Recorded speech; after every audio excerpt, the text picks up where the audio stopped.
Essa mulher tá caduca. Ela quer roubar a herança dos filhos para dar para a empregada. Meu genro gritou isso no meio do galpão, com 28 funcionárias paradas nas máquinas de costura olhando para mim. Wellington estava vermelho de raiva, apontando o dedo na minha cara, e do lado dele, estava minha filha Renata, de braços cruzados, confirmando com a cabeça. 46 anos construindo aquela fábrica tijolo por tijolo. E agora eu era chamada de caduca e ladra no meu próprio chão. Mas eles não sabiam de uma coisa, um segredo que eu carreguei por 46 anos, e que agora ia ter que revelar. Meu nome é Ivone, tenho 74 anos. Sou dona da Confecções Batista, no Bom Retiro, em São Paulo. Fundei essa fábrica em 1978, junto com meu marido Jerônimo. Começamos com 3 máquinas numa garagem. Crescemos para um galpão de 400 metros quadrados, 28 funcionárias, muitas delas comigo há mais de 20 anos.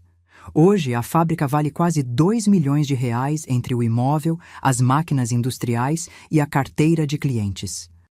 Jerônimo morreu de câncer de próstata em 2019, depois de 41 anos de casamento, e eu assumi sozinha o comando, coisa que já fazia na prática, porque ele cuidava do comercial e eu sempre fui o coração da produção. Tivemos 2 filhos. Rogério, 50 anos, é filho do primeiro casamento do Jerônimo.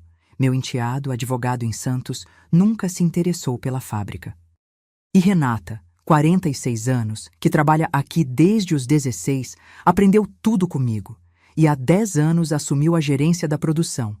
Eu achava que ela amava esse lugar tanto quanto eu. Achava que ela ia continuar meu legado. Achava errado. Tudo começou quando eu anunciei, em janeiro desse ano, que a fábrica ia virar cooperativa quando eu morresse ou me aposentasse. As 28 funcionárias se tornariam sócias. Mulheres que dedicaram a vida aqui, que criaram filhos com esse salário, que são minha família de verdade. Renata ouviu o anúncio e não disse nada. Mas à noite, ligou para o Wellington. E 3 semanas depois, os 2 invadiram a fábrica para me humilhar.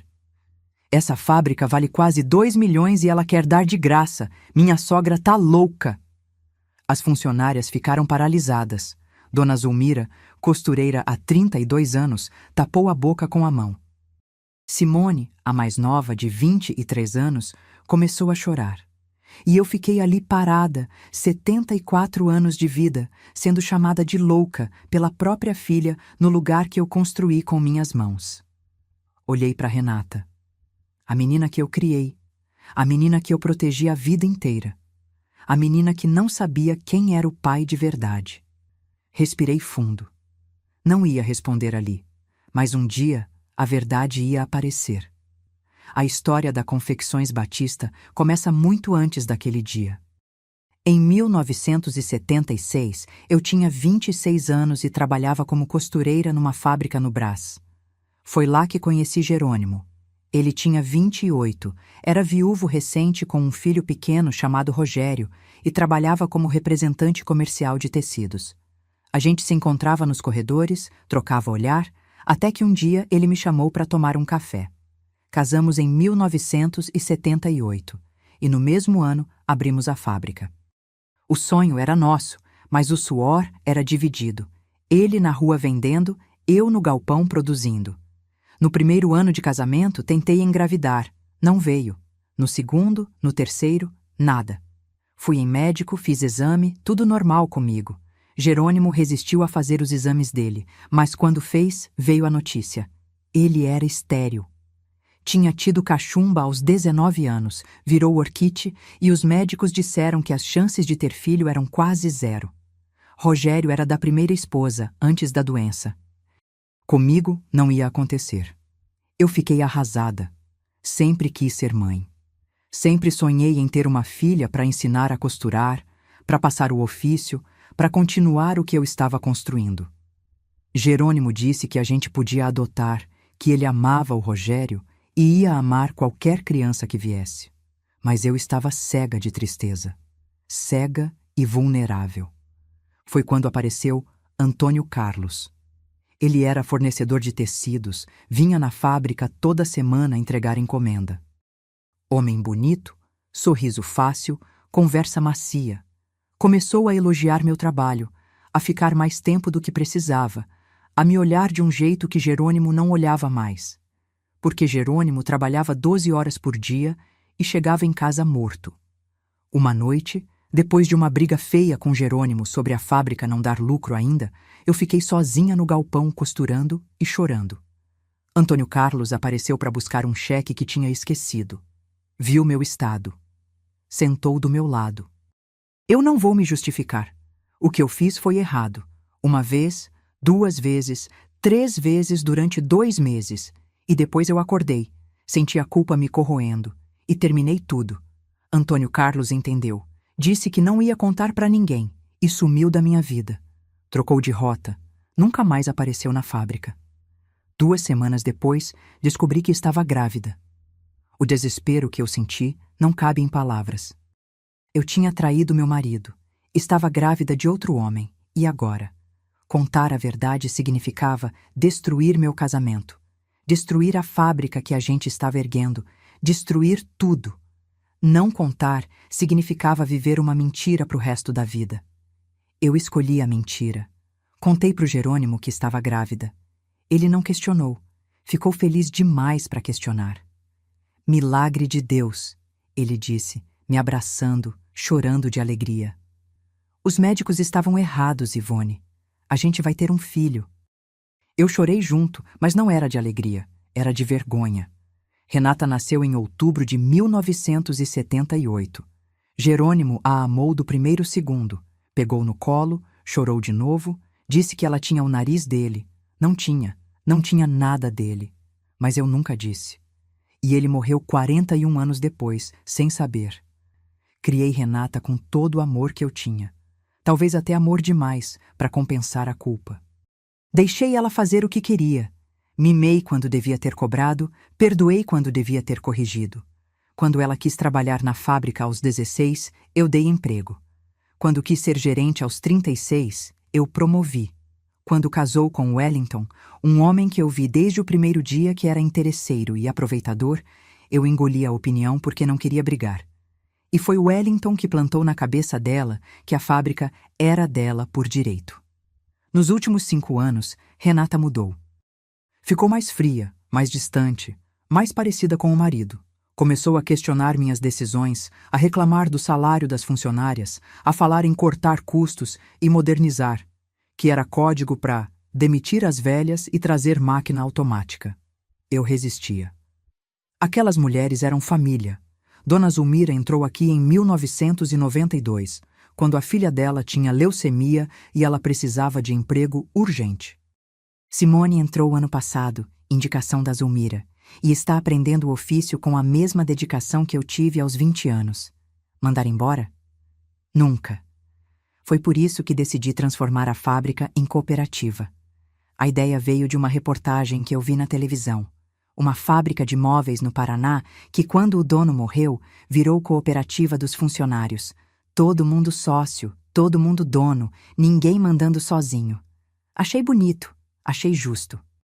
E percebi que era isso que eu queria para o meu legado. Não deixar a fábrica para uma filha que ia vender tudo em 2 anos, mas para as mulheres que dedicaram a vida aqui. Consultei um advogado, fiz os cálculos. Em janeiro de 2024, anunciei a decisão para as funcionárias no início do expediente. Expliquei que quando eu morresse ou me aposentasse, a fábrica seria delas. Cooperativa. Todas sócias. O galpão, as máquinas, a carteira de clientes. Tudo dividido entre quem trabalhasse aqui há mais de 5 anos. As funcionárias aplaudiram. Dona Zulmira chorou. Simone me abraçou. Foi um dos momentos mais bonitos da minha vida. Renata não aplaudiu. Ficou no canto, braços cruzados, cara fechada. Quando todo mundo voltou para o trabalho, ela veio até mim e disse baixo: "A senhora sabe que isso é ilegal, né? Eu e o Rogério somos herdeiros. A senhora não pode doar a empresa assim." Eu consultei advogado. "Filha, posso doar o que é meu. A gente vai ver." E foi embora sem dizer mais nada. 3 semanas depois, numa quinta-feira de fevereiro, a porta do galpão abriu às 10 da manhã e entrou Wellington, que nunca vinha na fábrica, seguido de Renata. Ele foi direto para o centro do salão, onde ficam as máquinas principais, desligou o rádio que tocava durante o trabalho e começou a gritar. O resto você já sabe. Depois daquele dia, a fábrica virou um campo de guerra silencioso. Renata continuou vindo trabalhar, mas não me dirigia a palavra. As funcionárias se dividiram. A maioria ficou do meu lado, mas algumas, as mais novas, as que Renata tinha contratado, ficaram em cima do muro. Wellington começou a aparecer toda semana para acompanhar. E eu sabia que ele estava observando tudo, procurando munição. Em março, recebi a notificação. Renata e Wellington tinham entrado com uma ação judicial pedindo minha interdição por incapacidade mental e a anulação da doação planejada. O argumento? Que eu estava senil e tinha sido manipulada pelas funcionárias para dar à empresa de graça. Eu, que dirigia a fábrica sozinha há 5 anos desde a morte do Jerônimo. Eu, que fechava o caixa todo dia, negociava com o fornecedor, batia ponto das funcionárias. Eu, senil. O juiz determinou avaliação psiquiátrica. Fui. Respondi todas as perguntas. O psiquiatra, um homem sério de óculos redondos, me olhou no final e disse: Dona Ivone, a senhora é extremamente lúcida. Me desculpa pelo transtorno. O laudo saiu em maio. Capacidade mental plena. Renata perdeu essa batalha, mas não desistiu. O processo continuou, agora alegando fraude contra herdeiro. E enquanto a justiça decidia, minha saúde foi cedendo. Não era só o estresse, era a dor. A dor de ver minha filha me atacando.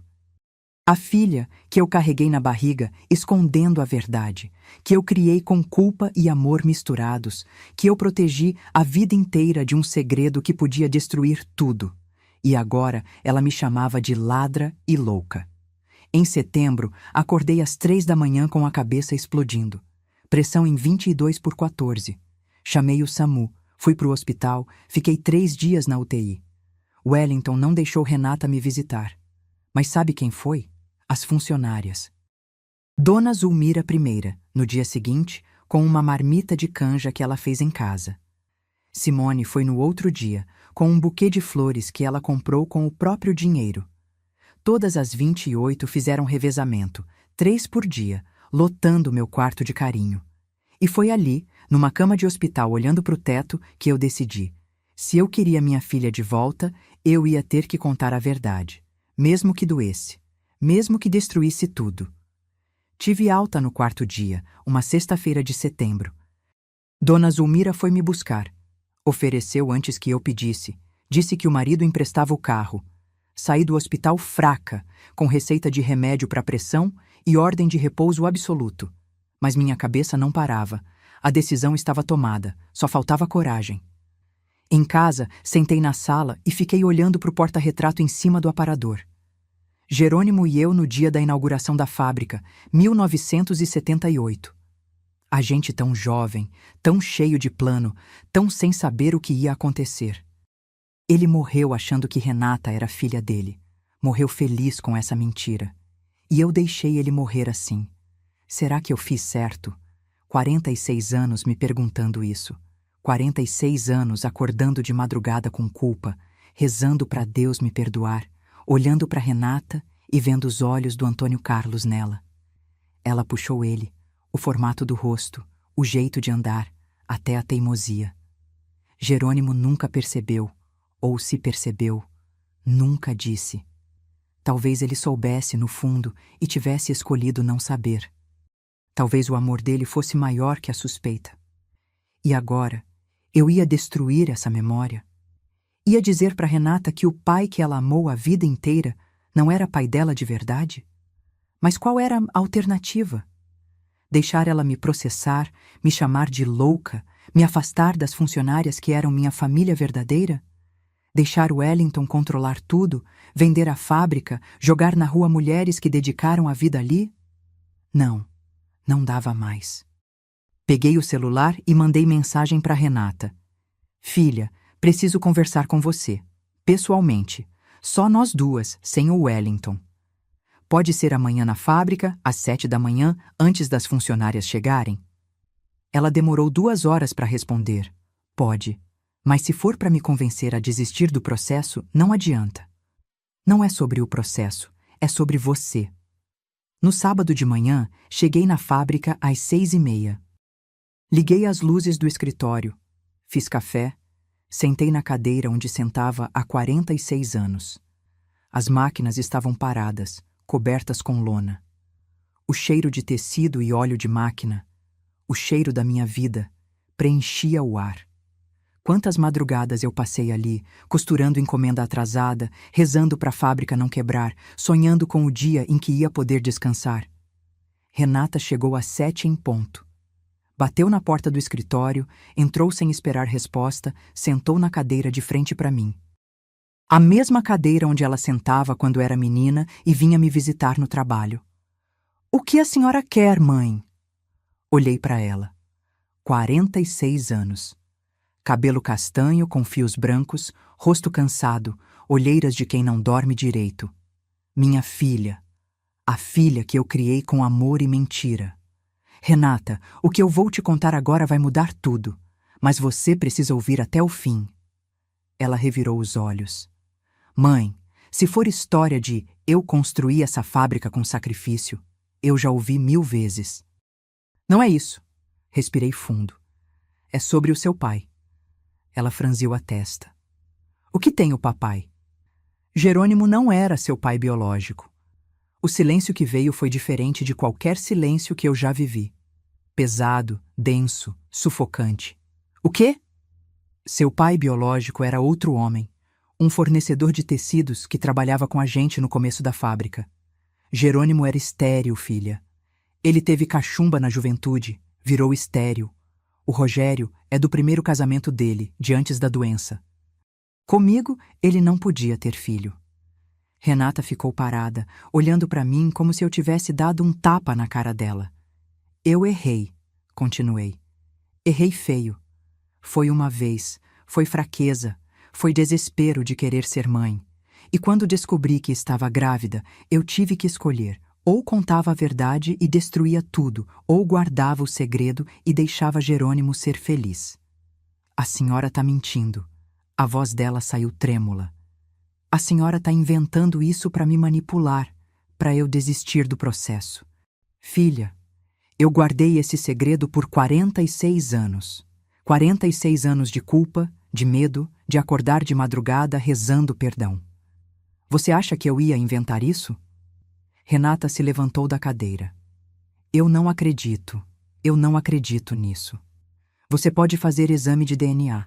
Compara com o Rogério. Vocês dois não são irmãos de pai." Ela me olhou com um ódio que eu nunca tinha visto nos olhos dela. "A senhora destruiu minha vida." E saiu batendo a porta do escritório tão forte que o quadro da Nossa Senhora caiu da parede.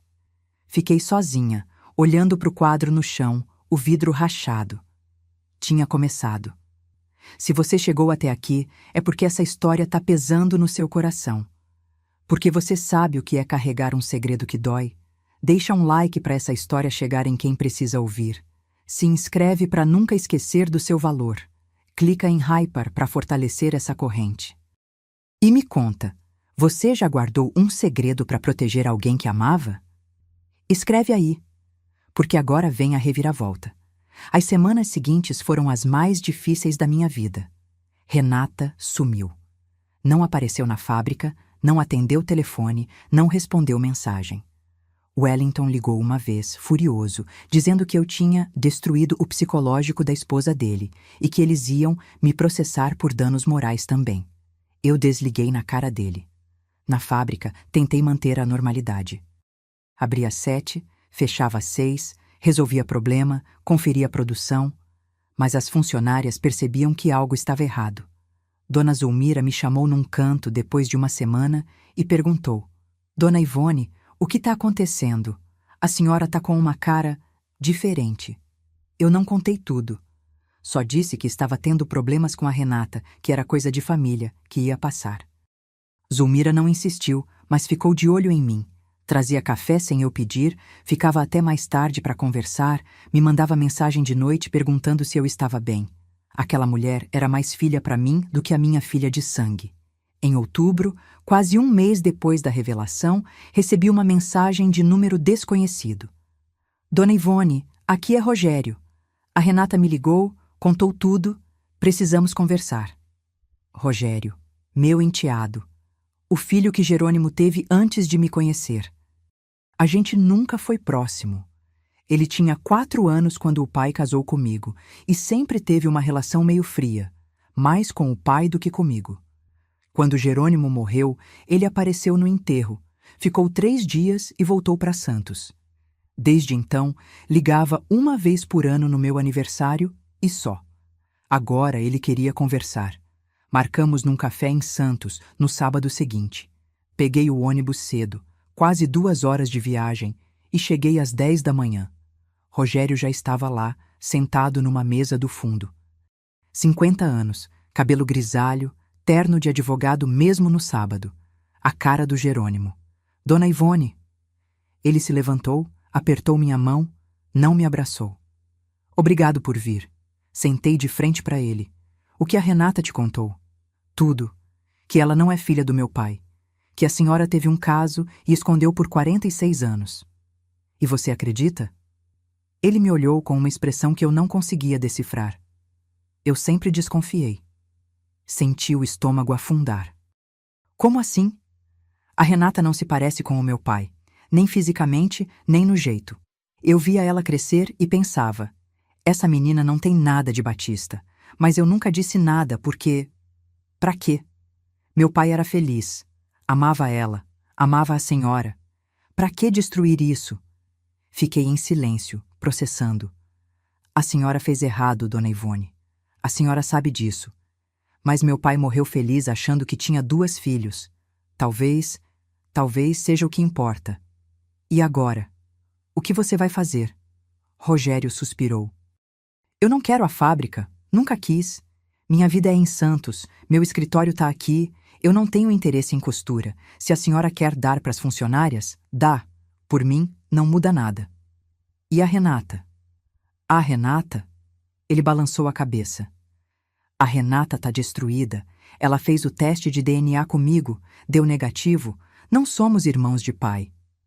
Então era oficial, confirmado. 46 anos de segredo, desmoronando. Ela te odeia agora, Rogério continuou. Odeia a senhora, odeia o Wellington, odeia todo mundo. Mas eu conheço minha meia-irmã. Ele fez uma pausa na palavra. Ela é teimosa, é orgulhosa, mas não é má. Dá tempo. Quanto tempo? Não sei. Mas se a senhora quiser ela de volta, vai ter que esperar. E torcer. Voltei para São Paulo com o coração pesado, mas a cabeça mais leve. Pelo menos Rogério não ia brigar. Pelo menos essa parte estava resolvida. Novembro chegou, e com ele, uma notícia que eu não esperava. Renata tinha pedido o divórcio do Wellington. Quem me contou foi Simone. Ela tinha uma prima que conhecia uma vizinha da Renata, essas coisas de bairro. Disse que os dois estavam brigando feio, que Wellington tinha ficado furioso quando soube do DNA, que tinha xingado Renata de filha de caso, que ela tinha mandado ele embora de casa. Eu senti uma pontada de esperança, a primeira em meses. Se Renata estava se separando do Wellington, talvez, só talvez, ela estivesse acordando. Talvez ela estivesse percebendo quem estava do lado dela de verdade e quem só queria o dinheiro. Em dezembro, o advogado ligou com outra notícia. Renata tinha retirado a ação judicial. Sem explicação, sem negociação, só retirou. O processo de interdição, encerrado. A tentativa de anular a doação, encerrada. Tudo encerrado. Eu não entendi. Renata não tinha falado comigo em 3 meses, me odiava e de repente retirava tudo?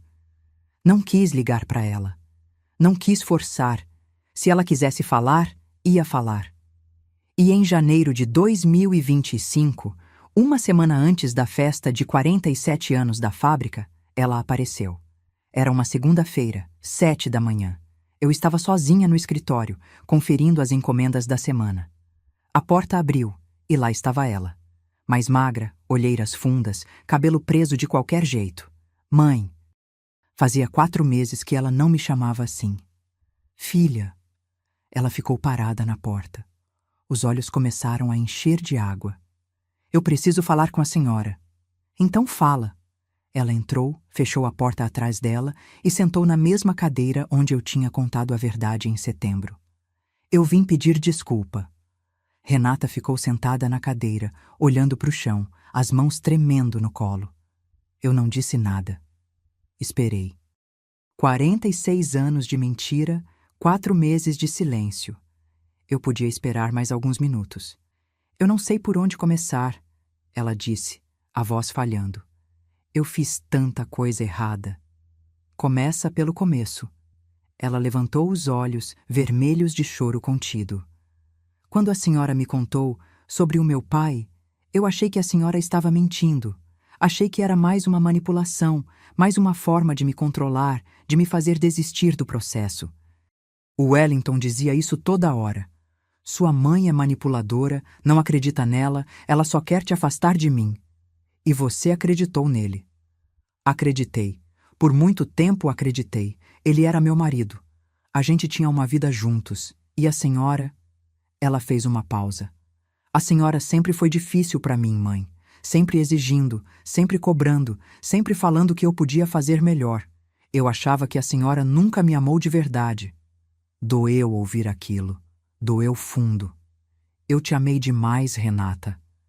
Talvez errado, talvez torto, mas demais. Eu sei. Agora eu sei. As lágrimas começaram a cair. Quando eu fiz o teste de DNA com o Rogério e deu negativo, meu mundo desabou. Eu liguei para o Wellington chorando, contando o resultado, e sabe o que ele disse? O quê? Ele disse, então você nem é herdeira de verdade. Sua mãe mentiu para você a vida inteira e você ainda defende ela? E eu percebi que ele não estava preocupado comigo. Ele estava preocupado com a herança, com o dinheiro. Com a fábrica. Ela enxugou o rosto com a manga da blusa. Eu comecei a prestar atenção nas coisas, em como ele falava da senhora, sempre com veneno, em como ele me tratava quando eu discordava dele. Me chamava de burra, de ingênua, de igualzinha à sua mãe. Em como ele nunca se importou com o que eu sentia. Só com o que ele podia ganhar. E você se separou. Me separei. Mandei ele embora de casa em novembro. Ele saiu xingando, dizendo que eu ia me arrepender, que eu não era nada sem ele. E sabe o que, mãe? Eu me senti livre. Pela primeira vez em 10 anos de casamento, eu respirei. Ela se levantou da cadeira, veio até mim e se ajoelhou do meu lado. Segurou minhas mãos. Eu fui horrível com a senhora. Eu deixei o Wellington me envenenar. Eu entrei com processo para te interditar. Chamei a senhora de louca na frente das funcionárias. Disse que a senhora estava roubando minha herança. E a senhora? A senhora só queria cuidar das pessoas que trabalham aqui há 30 anos. Renata, me deixa terminar. Por favor. Ela apertou minhas mãos. Eu passei esses 4 meses pensando em tudo. Na minha infância, em como a senhora me criou, em como a senhora sempre estava presente mesmo quando eu não queria. A senhora veio em toda a apresentação de escola. A senhora me ensinou a costurar quando eu tinha 8 anos. A senhora me deu emprego quando eu não sabia o que fazer da vida. E eu joguei tudo isso fora, por causa de um homem que só queria dinheiro. Você foi manipulada, filha. Acontece. Não justifica. Nada justifica o que eu fiz. Ela soluçou. Eu chamei a senhora de caduca na frente de todo mundo. A senhora que construiu essa fábrica do zero. A senhora que criou 28 famílias com esse trabalho. A senhora que me amou mesmo eu sendo filha de outro homem. Eu senti as lágrimas vindo também. Não segurei. Sobre isso, filha. Sobre o seu pai verdadeiro. Eu não quero saber. Ela balançou a cabeça. Não quero saber quem é, não quero saber onde está, não quero saber nada. O Rogério me contou que morreu em 2003. Tá morto. Não muda nada. Meu pai foi o Jerônimo. O homem que me criou, que me ensinou a andar de bicicleta, que chorou no meu casamento. Esse foi meu pai. O DNA não muda isso. Comecei a chorar para valer. A senhora fez errado, mãe. Fez errado em esconder isso de mim, em mentir pro papai, em viver 46 anos fingindo. Mas eu também fiz errado. E se a senhora conseguiu carregar esse peso por 46 anos me amando, eu posso pelo menos tentar perdoar. Eu a puxei para um abraço, apertado, desesperado, molhado de lágrima das duas. Ficamos assim por um tempo longo, chorando juntas no escritório da fábrica, o cheiro de tecido e óleo de máquina ao redor. Quando ela se soltou, enxugou o rosto e disse: "Eu quero fazer uma coisa, mas preciso da sua permissão." "O quê?" "Na festa de aniversário da fábrica, semana que vem. Eu quero pedir desculpa publicamente, para as funcionárias, no mesmo lugar onde o Wellington me fez te humilhar." Eu olhei para ela. Minha filha, a filha que eu escolhi criar, mesmo sabendo que não era de Jerônimo. A filha que eu amei errado, torto, mas com tudo que eu tinha. "Tem certeza?" "Tenho. Eu destruí sua reputação aqui dentro. Preciso reconstruir." A festa de 47 anos da Confecções Batista foi numa sexta-feira de janeiro. Decoramos o galpão com bandeirinhas, as mesmas que a gente usava na festa junina de cada ano. Dona Zulmira fez bolo de fubá, Simone trouxe refrigerante, cada funcionária levou um prato diferente. Era tradição. Todo ano, em janeiro, a gente parava a produção por uma tarde e comemorava. Esse ano era diferente. Esse ano tinha coisa para celebrar além da fábrica. As 28 funcionárias estavam todas ali, sentadas nas mesas improvisadas entre as máquinas. Rogério tinha vindo de Santos.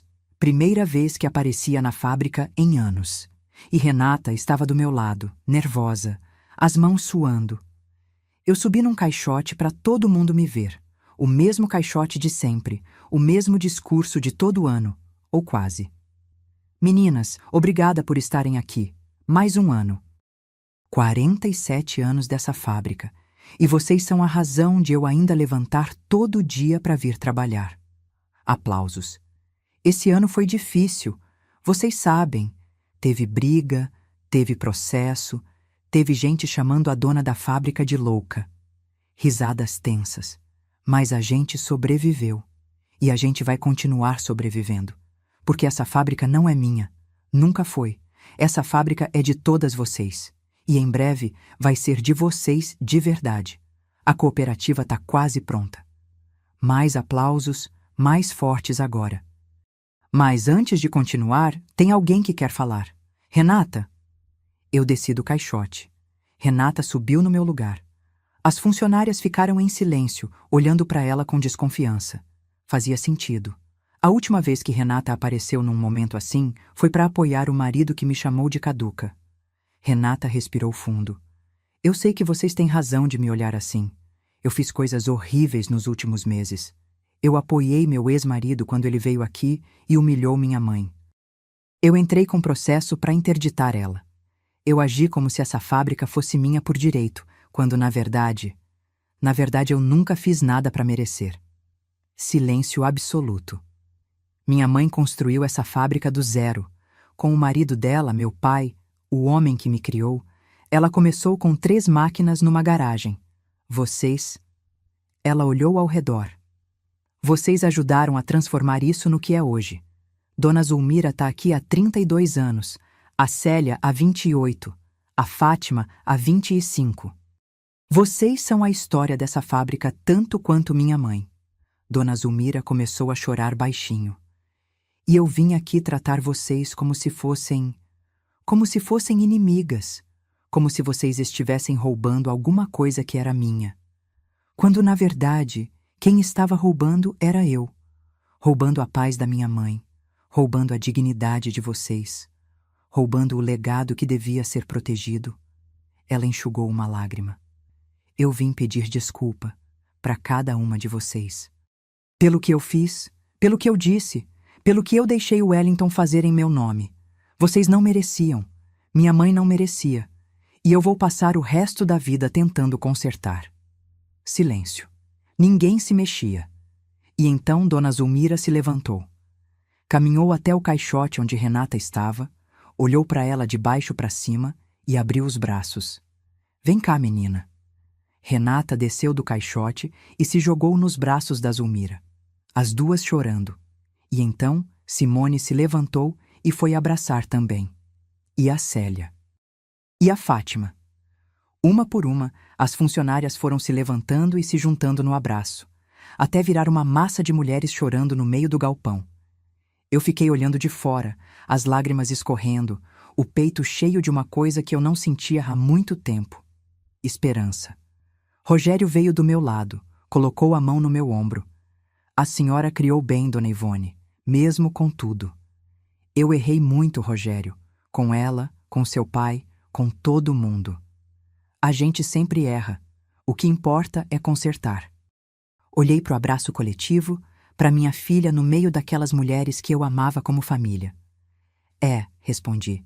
O que importa é consertar. Depois da festa, quando todo mundo já tinha ido embora e a gente estava limpando o galpão, Renata veio conversar comigo. Mãe, eu tenho uma proposta. Fala.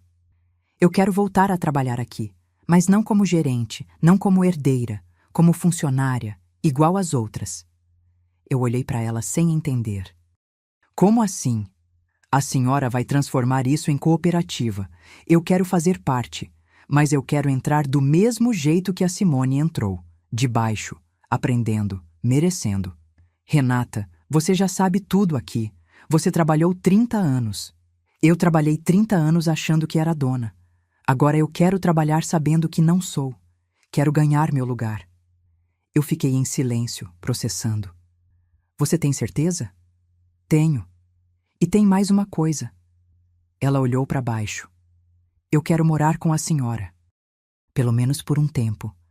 Eu vendi o apartamento que era meu e do Wellington, dividi o dinheiro e agora eu não tenho para onde ir. Mas se a senhora não quiser, para de besteira. Eu a puxei para um abraço. A casa é sua, sempre foi.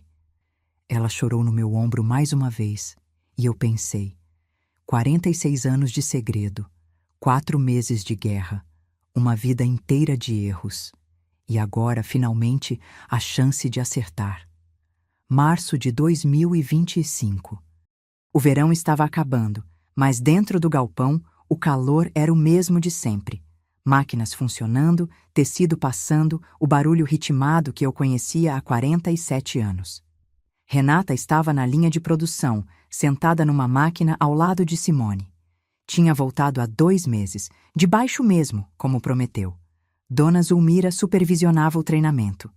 Para aprender direito, não pode ter privilégio.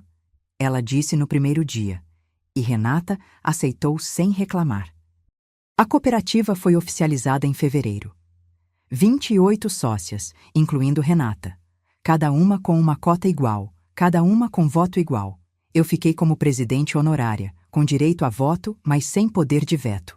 Era o que eu queria, estar presente sem controlar. Rogério veio de Santos para a assinatura dos documentos. Trouxe um bolo de chocolate. Tradição do escritório quando fecha negócio, disse. A gente comemorou no escritório, as funcionárias todas apertadas no espaço pequeno, rindo e brindando com refrigerante. Renata estava morando comigo. No quarto que foi dela quando era adolescente, com os mesmos móveis de sempre. A gente jantava junto toda noite, assistia a novela das 9, conversava sobre o dia. Era estranho no começo.